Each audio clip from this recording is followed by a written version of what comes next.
What's up, everybody? Welcome back to Big Gold Belt Media. It's your boy Damien G, along with Stevie, along for the ride. We are going to be reviewing group therapy, which is, for me, if you know this channel, know I love to talk about psychology, and I am a mental health practitioner. So I was really looking forward to this movie, Group Therapy. It was premiering at Tribeca Film Festival. I missed that place. Unfortunately, I can only cover it virtually on June 6th.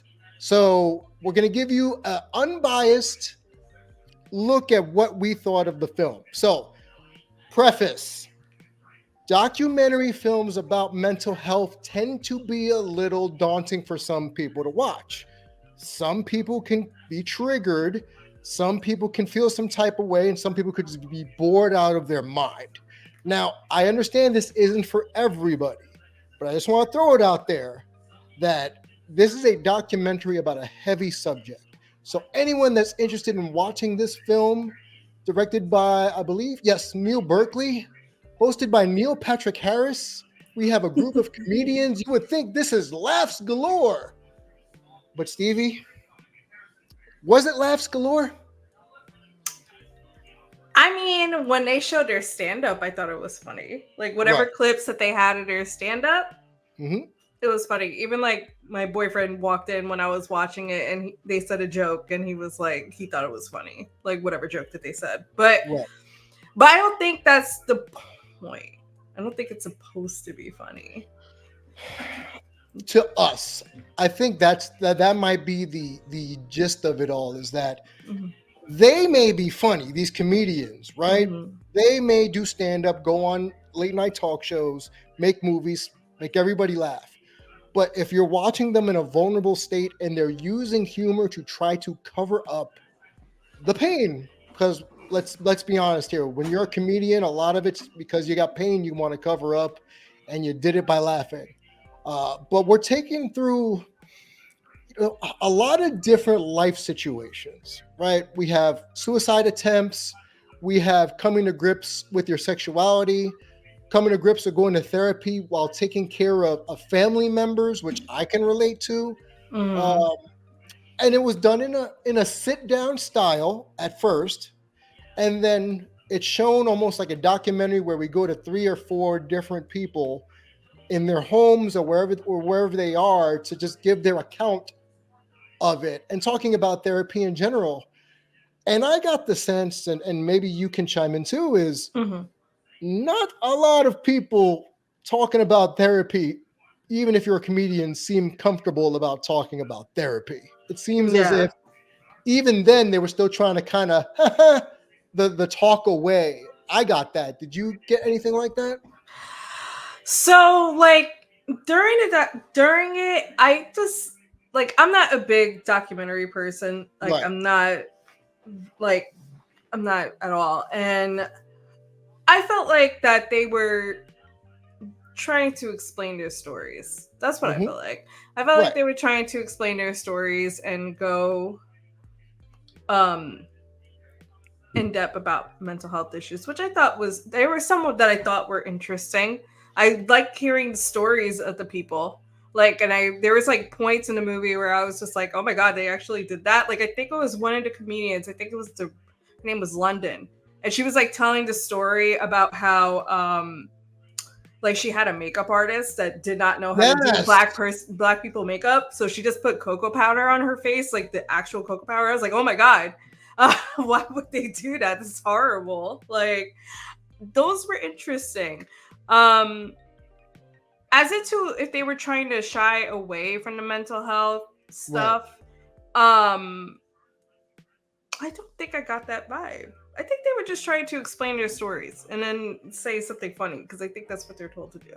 Yeah. And I think here's the funny thing. You mentioned that, haha, funny thing, but I got the sense that we're the people they're telling their stories to as the therapist. Like, we're letting them get their stories out. Yeah. Because a good therapist, like you said, likes the story, or at least that's, we hear the story, we listen, we find places where we could be of assistance or maybe bring some clarity if someone's struggling with something.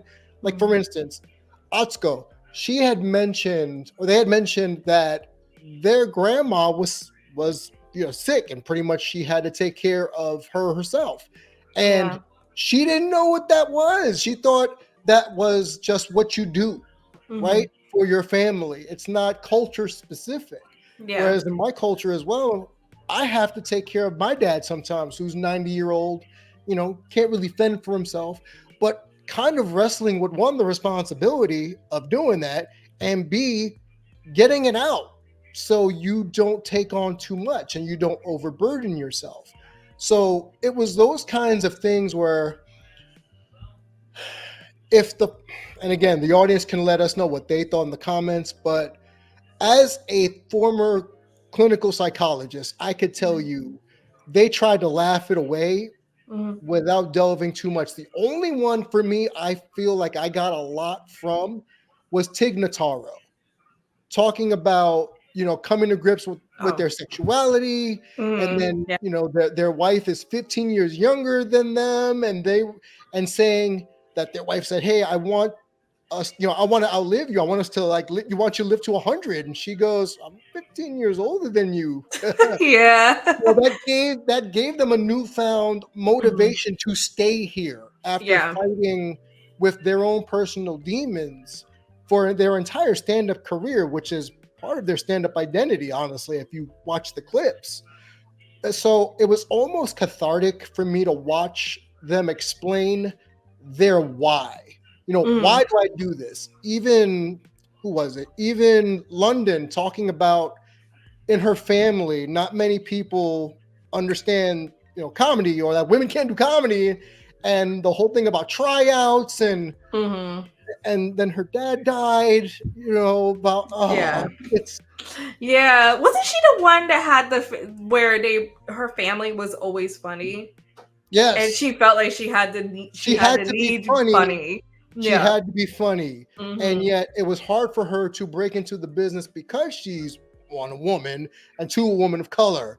So there's funny, like In her another country too, because in another country, she in the specified that UK. it's very hard to make it out there as a Black actress, because you can only do, I think she only said, like, kids television. You Yes. couldn't do And anything we in saw those prime clips. time. Yeah. Yeah, that was hard. Yeah. And it's, again, it's one of those things where it's so common for us as people to hide behind humor, right? We mask a lot of things, trauma, anguish, by laughing it away. My dad is the quintessential person that laughs off everything, and he'll say he's fine, right? Same. My dad too. I'm the person that will tell you he's fine and then make a sarcastic comment to get the spotlight off of me, to make y'all laugh so we can focus on the humor. So from that aspect, I got it completely. I think the one thing, and I may catch heat for this now, I'll jump on the ledge. As a cis male, there were some things I obviously don't have a connection to that was being talked about in the story. And that's nothing with the film. That's me. That's me, not being a member of the LGBTQIA plus community. So I just had to take the story in, which was easy for me to take it in, but I couldn't empathize with the direct concerns going on. But I did find bits and pieces that I could parse and relate to, just dealing with familial death, like my dad, Yeah. and dealing with, one comedian said they jumped out of a window, Yes. like, I'm a two-time suicide survivor. So I understand Wow. that when you're just manically like, I'm just going to jump out this damn window. And then it's, oh, I'm still here. Well, what do I Yeah, I do? think his thing was that he was sleepwalking. I think he Yes. said that he was sleepwalking, which I do. I sleepwalk and Oh, stuff okay. like that. Yeah, I have done it before. And which is always very scary, and stuff like Mm-hmm. that. So um I that's the thing too with this. It's like, I feel like with this documentary, I feel like I'm not a clinical psychologist, so I don't Right. know anything. But I feel like it's good to see, because I feel like there is always something there that you could relate to. Like, Sure. there's things that you relate to, and I feel like there's things that I have related to before. Mm-hmm. Like, you know, like the sleepwalking thing, that's always a big concern because I could just, you know, like walk out of my house or something like that. You know, you don't know, Which is possible, right? or you could cook something and you're sleeping, you're not even knowing anything, like, you know. Mm-hmm. So that's, you know, always a big concern. Also, like, you know, the struggles with being myself an actress and somebody who's a person of color as well, like, you know, like that's also a thing. And I also have my own mental health issues like anxiety and things like that. And you know, I could also relate to how do you pronounce her name? I'm so sorry. Azuka? The Let's go. Atsuko. I could Mm-hmm. relate to her too because, you know, before, you know, I moved out, I also took care of my mom, you know, Right. and stuff like that. And my grandma and my grandpa, you know, And at that's this. expected in our community, right? Yeah, So exactly. the youth have to take care of the older generation. So we both related to that. Good point. Exactly. So it's always something that you could relate to, which I thought was good because then it makes you see, okay, I'm not alone, you know? I'm Mm-hmm. not alone. Like there's other people that go through these same things, you know, whether they're regular people like us or, you know, comedians that are on stage, you know, Right. and stuff like that. And also like I also related to this part a little bit because I also deal with like a lot of health anxiety. Mm-hmm. Sometimes like I'm hypochondriac sometimes. And I when I saw Tig, and she had the she actually developed like I think multiple illnesses. I think or it was just one, I don't remember. But she developed a sickness and stuff like that. And one she made a stand-up comedy routine about it, which was Right. amazing, which was really cool. And then also she's still there, which also be like, okay, you know, I have my own health anxieties and stuff like that. Sure. You know, I'm always afraid that like if I got a stomach ache or something, you know, it's I'm dying the next day, you know.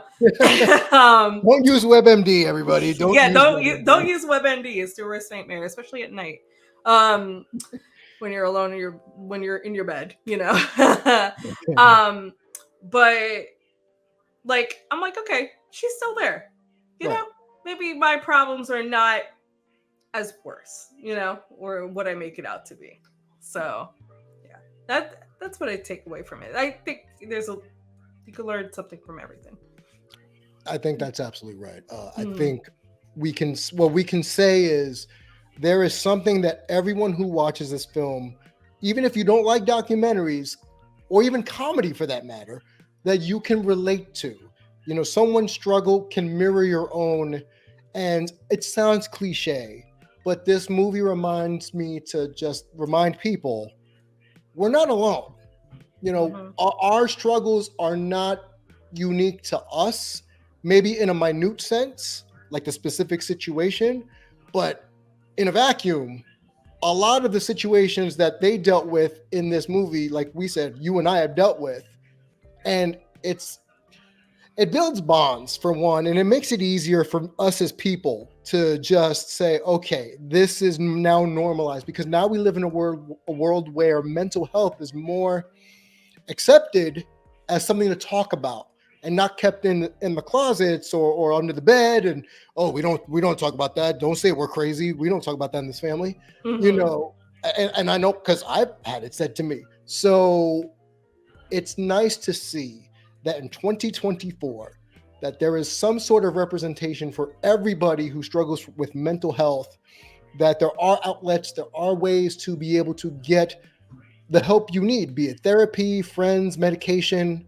what have you. Shoot, I'm on medication for my severe depression, anxiety, and I don't have as many, downs. So I'm grateful because I can actually act like my normal self or my perceived normal self. Mm-hmm. So I got that from this. So whoever watches this film, and I'm not going to give it a rating because it's a documentary, it wouldn't be fair to do so. If you're watching this movie, watch it with an open mind and empathetic heart. Is all I can ask of you.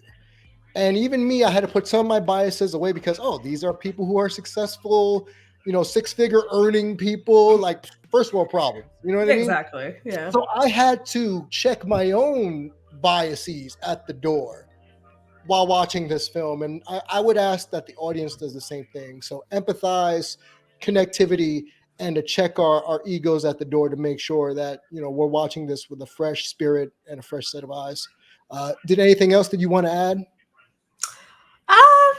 In regards to that, I mean, like, even if they did make six figures, people are people at the end of the day. We all have the same issues and things like that. So always respect that. I did say, like, it was a good watch for me too, only because, like, after it, I'm like, man, I should really call my therapist again and go see them. But, like, I was like, I should. So, it's eye-opening. It makes you think about things and maybe things that you need to do in your own life. So I thought it was good. I thought it was an interesting watch, and I don't like documentaries, so. Yeah. Right. And that's high praise for you, because the first thing you told me was, I don't like documentaries. I don't. I don't. There was like, no, they're not for me. I appreciate the honesty. No, I really appreciate the honesty, because some people will watch and say, oh yeah, it was great. Be honest. If you don't like it, you don't like it. Like, I don't even like the serial killer ones, like the ones that everyone likes. Typically like anything crime related. Everyone's obsessed with true crime stuff. Yeah. I'm not. I got more on my plate to think about than true crime. Okay. Yeah. I don't need more things to put on my brain beside crime. But all in all, okay. So we'll tie it this way. We'll say, even if you're not a fan of a documentary, like I said, you'll take something from it. I think that's the easiest way we can say that, and just go in with an open mind and an open heart. Right? Exactly. I think that's a good way. That's a good way to put it. Hell yeah. Group therapy. We just had group therapy just now without even thinking about it. So we did.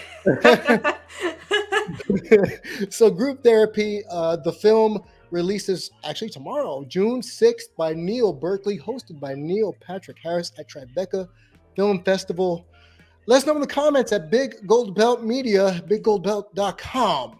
Did you enjoy the movie? Do you relate to anything that we said? Tune in and let us know. Till next time, see you later. I